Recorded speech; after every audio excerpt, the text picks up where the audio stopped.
నమస్తే అండి. నా పేరు డాక్టర్ వెంకట్రామరెడ్డి.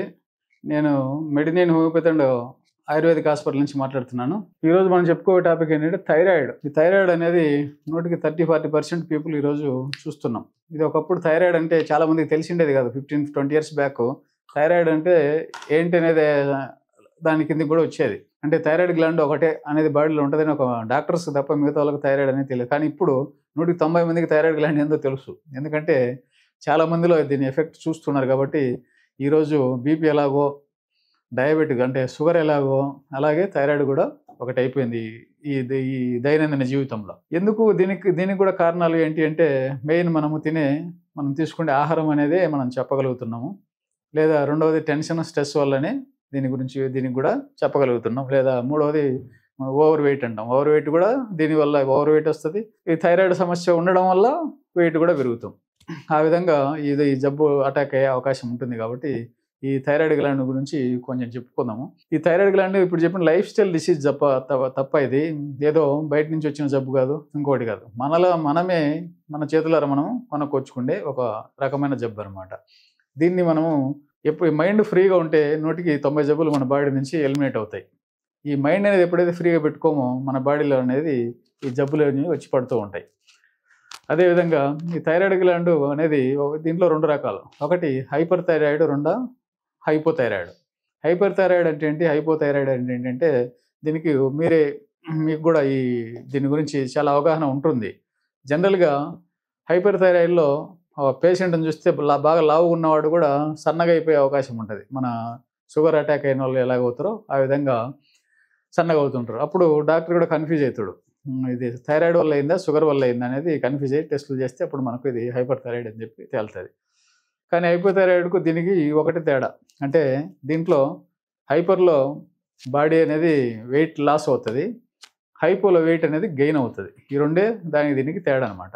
హైపో అనేది బాడీ ఈ థైరాయిడ్ గ్లాండ్ అనేది మనం థైరాయిడ్ స్టిమ్యులేటింగ్ హార్మోన్ అంటాం కదా! ఇది మనకు బ్రెయిన్ నుంచి హైపోథాలమస్ నుంచి రిలీజ్ అయ్యి బ్లడ్‌లో కలుస్తది. ఆ కలిసిన థైరాయిడ్ స్టిమ్యులేటింగ్ హార్మోన్ అనేది థైరాయిడ్ స్టిమ్యులేటింగ్ అంటే థైరాయిడ్‌ని స్టిమ్యులేట్ చేసే హార్మోన్. అంటే అది వచ్చినప్పుడు ఈ థైరాయిడ్ తీసుకొని మన బాడీ ఫంక్షన్స్‌ను రెగ్యులేట్ చేయాలి. అంటే మనం బేసల్ మెటబాలిక్ రేట్ అంటాం కదా! ఆ బేసల్ మెటబాలిక్ రేట్ అనేది రెగ్యులర్‌గా ఉంచడానికి ఇదొక మెయిన్ కారణం అనమాట. హార్మోన్. ఎప్పుడైతే ఈ హార్మోను అది తీసుకొని బాడీని కంట్రోల్ చేయకుండా అది పడకేస్తదో అప్పుడు ఈ బాడీలో థైరాయిడ్ హార్మోన్ స్టిమ్యులేటింగ్ హార్మోన్ అనేది ఎక్కువైపోతూ ఉంటుంది.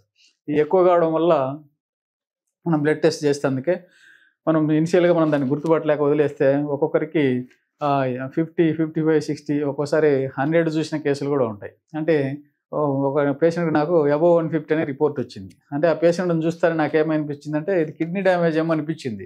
అంటే బయట చూసుకోలేదు. ఆయన డైరెక్ట్‌గా వచ్చిండు. పఫీనెస్ ఆఫ్ ద ఫేస్ ఉంది. ఐలిడ్స్ స్వాలెన్ ఉన్నాయి. ప్లస్ పొట్ట మైల్డ్‌గా అనాసరక ఉంది. అలాగే కింద కాళ్ళు కూడా వాపులు కనపడినాయి.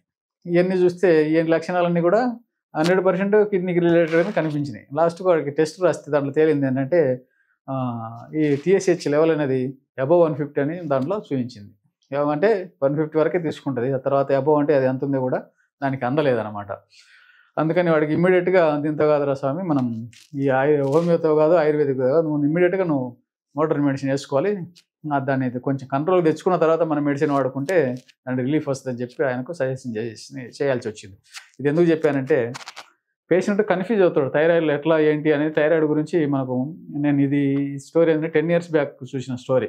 ఆ 10 ఇయర్స్ బ్యాక్‌లో ఈ థైరాయిడ్ గురించి అంత మనకు అవగాహన లేదు కాబట్టి పేషెంట్‌లకు స్టార్టింగ్ మిగతాయన్ని టెస్టులు చేస్తాం. వాడికి ఈ లక్షణాలు కనపడినప్పుడు. వాటిల్లో ఏమి లేదని తేలినప్పుడు ఈ థైరాయిడ్ చేసేవాళ్ళం అప్పుడు. కానీ ఇప్పుడంటే అన్ని థైరాయిడ్, లిపిడ్ ప్రొఫైల్ అన్నీ ఇప్పుడైతే రాస్తున్నాం. ఎందుకంటే ఇప్పుడు మనకు అనుమానం వస్తుంది. మనకన్నా పేషెంట్ కూడా ముందు పేషెంటే వచ్చి అడుగుతున్నాడు. థైరాయిడ్ ఉంది చూడండి సార్ టెస్ట్ రాయండి అని. మమ్మల్ని అడగకుండా కూడా ఒక్కోసారి ఆయనే చేయించుకొని వచ్చే అవకాశాలు కూడా చూస్తున్నాం. ఎందుకంటే పేషెంట్స్ అవేర్‌నెస్ పెరిగింది కాబట్టి వాళ్ళే చేయించుకొని మన దగ్గరికి రిపోర్ట్స్ పట్టుకొని వస్తున్నారు. థైరాయిడ్ ఇంత పెరిగింది సార్ ఏం చేద్దాం?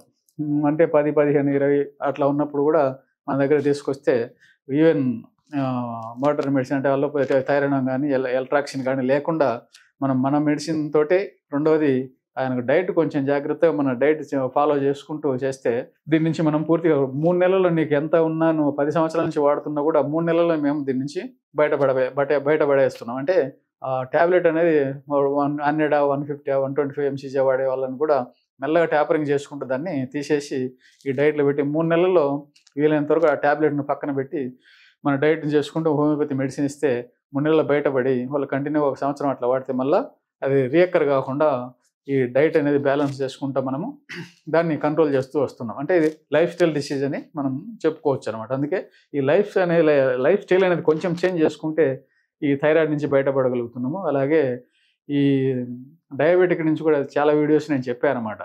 కొన్ని డైట్స్ ఫాలో చేసుకుంటూ మన హోమ్ మెడిసిన్ వాడుకుంటే ఈవెన్ డయాబెటిక్ కూడా రివర్స్ చేయొచ్చు. దాన్ని 100% మనం చెప్పడానికి అవకాశం ఉంది. 100% చేస్తూ ఉన్నాము. ఇంకోటి ఏంటంటే ఇది లైఫ్ లాంగ్ వాడే మెడిసిన్ కాదు ఒకటి. రెండోది ఇది వాడిన side effects 0 side effects 100% safe medicine. ఈ 100% సేఫ్ మెడిసిన్ ఎందుకంటున్నామంటే ఇది వాడితే అయితే పని చేస్తుంది లేదా పని చేయదు.